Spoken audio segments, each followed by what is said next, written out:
for instance, you were to start calisthenics for us, I've always thought like if I could turn back time, everything I know now, if I go back into training, fresh new body, what would I do? If you were to think of, let's say, 5 tips you would give to a beginner who was getting into calisthenics, what would they be? Okay, well, the first tip would be master the basics. And that's kind of the approach I took. When I first got into calisthenics, like I said, I came from a weightlifting background. I wasn't too proficient in pull-ups and some of the other basics. And I'd recently seen a video by Frank Medrano, and it was like superhuman workout or something like that, but he just blew me away. So I watched some interviews with him and he said, master the basics. And I stand by that. So that's the first thing. Just focus on those basics. The 6 that I kind of preach are push-ups, dips, pull-ups, squats, lunges, and leg raises. People throw a back bridge in there. I don't really consider that a basic, but you can definitely work on it. L sit, there's different stuff you can throw in as basics. Master the basics would be the first thing. Second thing is, if there's some specific skill you want to train, find someone who's achieved it. Find someone and ask them to be your coach, or see if they have a program. It's the SAID principle, right? So I guess that'd be my second bit of advice. Exercise the SAID principle. Whatever you train for, whatever, demands you put on your body, that's what you're going to adapt to. Once you've mastered those basics and you want to start training a skill, it's important to find someone who's achieved that. Ask them to be your coach, or see if they have a program. Do exactly what they say. Because there comes a point where you don't want to just mess around anymore and go around with the basic. Mobility, that would be, I guess, number 3, is don't neglect mobility. That's a big one that I did. I didn't do a lot of stretching in the beginning, and the basics will improve your flexibility and mobility to an extent, but you want to start training that separately and not just rely on those basic movements to improve. Don't neglect your cardio. As an endomorph,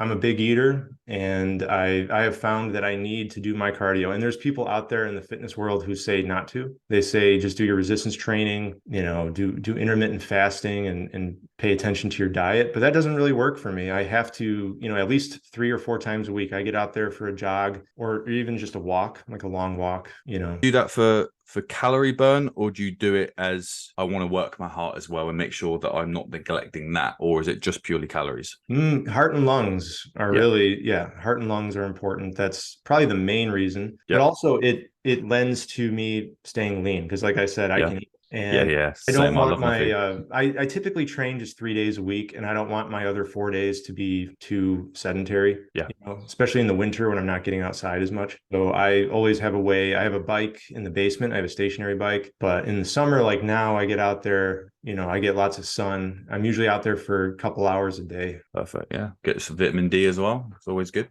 Yeah, exactly. Yeah. My last bit of advice would be to just be open-minded and try different things and see what works best for you and for your goals. No, definitely. I think that can be the issue as well with calisthenics sometimes, is you get it in all different groups of different modes of training, but you can get a bit dogmatic about certain things. So I definitely recommend get out there, try different forms of training, because you might find one that you love. You get the spice of life. It makes training more fun. And at the end of the day, training should be fun. And that's what allows consistency, and consistency is key. Yeah. Yeah. It's like Kyle Bogman once said in one of his videos. I think he said he views fitness as like physical hygiene practice. It's just something he does every day. And I'm like, wow, that's kind of how I view it too. It's just something, there's times where, yes, I'm striving for this goal and I'm really putting in a lot of effort. But then there's other parts of my life where it's just this thing I'm doing because it's like a physical hygiene practice. I feel like we're obligated, to take care of our bodies, and fitness is part of that. So it's when I've talked to my partner about trying to keep motivated and consistent with training, it's like we all go to work. We don't always want to go to work, but we know that we have to, because we've got to pay the bills. We've got obligations in life, and we should have that same mentality when it comes to fitness, because we only get one body. We have to look after it, and it allows us to handle what life throws at us. And we have to kind of get ourselves into the point of, as we need to eat, as we need to sleep, we also need to exercise. Yeah. So find a way in which you can challenge. And like for me, I wouldn't say weird, but if I go 2 or 3 days without a workout, I kind of feel a little bit like I need to do something. Like if I don't do a workout, sometimes I feel like I haven't achieved something for the day. Like for me, it's my nature's antidepressant. I feel positive. I feel better. I can think things through more clearly once I do a workout. And it's nice if you push yourself to see your performance or gains in what you're doing. That inspires me to keep going. And that's why I'm able to stay consistent because I don't think I would not be able to work out. And I hope I'm able to maintain that once I have kids, but I'll have to hide them away so I can do some pull-ups maybe, or they can jump on and hang on to me and I can do weighted calisthenics with them. They do. Yeah. They'll join you. It's pretty cool. I think, a good word to add there is discipline. It's a discipline. And what's cool is that the discipline that you build through your fitness can actually bleed onto other parts of your life. It can you become disciplined with your fitness. Now you're better at all the other things that you should do, but you don't necessarily want to do. Yeah, because to achieve any goal within fitness, it's that consistency and that discipline to have a plan and stick through it and follow through. And you'll find that what works with fitness can apply and work in other areas of your life. That that consistency, discipline, and even taking your time to understand what's going on so you can better understand what you're getting yourself into can really help you achieve that goal a lot more efficiently. Well, so I was going to go through, if you don't mind, I've got 5 tips. I thought. Yeah, go for it. Yeah. I want to hear yours. So first one, similar to yours, which was go minimal but fundamental.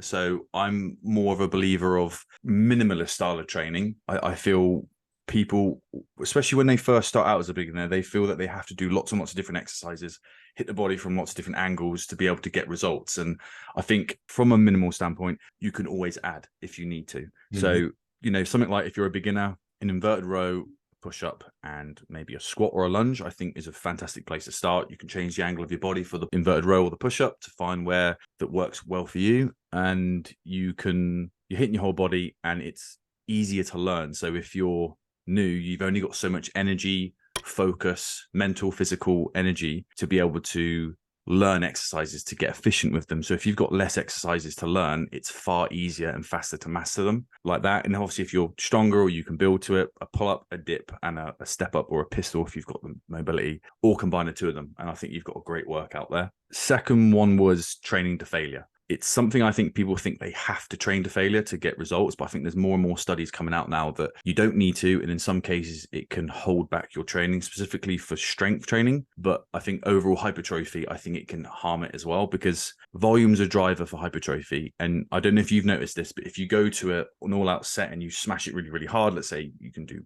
10 pull-ups, let's say. If you grind up that last rep, all of your sets afterwards, the volume really dramatically drops off. Where if you were to say maybe hold it back by a rep or two, you could probably consistently hit 8. Yes. 7 or 8. So overall, your volume will be higher. So that's a good driver for hypertrophy. And then with training to failure, it's less likely to hit your central nervous system as hard, so you can work out more often, which means if you can work out more often, that can be really beneficial, especially as a beginner, because the more that we can do something, the faster we can learn something. So if we're able to work out 2, 3, 4, 5 times, we're going to learn the pull-up, the inverted row, the push-ups a lot faster. But if you have to do it, I recommend the last set of your exercise if you really want to do it, because it is good for pushing you beyond your boundaries and testing yourself, and that can be good. And it's good for building mental fortitude, but it's not a necessity. It's just a tool I think you should use. Don't just use it all the time. Third one is minimum effective dose, which is if you can grow doing 3 sets, why do 10? If you can grow doing 2 exercises per body part, why do 5? So instead of thinking I've got to go in there and annihilate the muscle, think what's the minimum amount of work that I can do to stimulate growth and then stop? Because then less time, it's less commitment, but it's easier on your recovery. And then you can always add volume if you need to. And then to progress in the future, as you become more intermediate, you've always got that room for more volume and more work to do.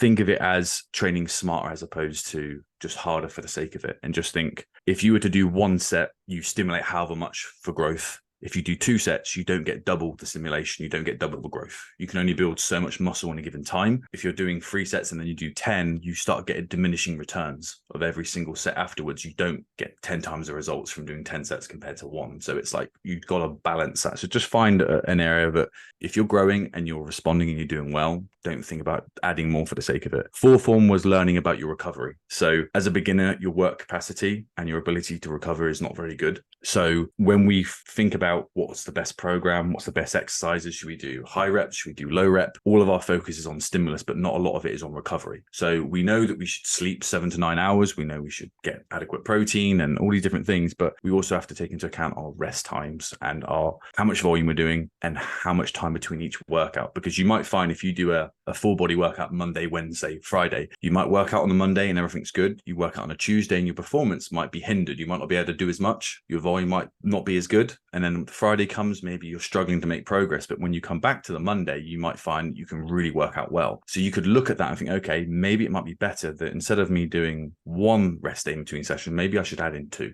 and see how my body responds. Because are you seeing progress and are you moving towards your goal? That's the most important thing, is your ability to build muscle gets stronger. It's adapt it so you can recover, so you can then grow. And then the fifth one would be focus on mastering form over progressions. So progressive overload and focusing on increasing your reps or your sets or harder progressions is great. And you should be focusing on that, but focus more on mastering the exercise itself, because that will take you far further than jumping from 10 pull-ups to 15, because that gap, that increase that you've made, was it at the expense of something else? Could you have made better progress mastering the pull-up and thinking, okay, I can do 10, but can I make those 10 better? Because if you can focus on that mind muscle connection, or maybe going from so you're not turkey necking anymore, maybe you're doing chest to bar, the progress you'll make will be far superior than going from 10 to 15 or 15 to 20. So that would be my 5 rehearsed. Cool.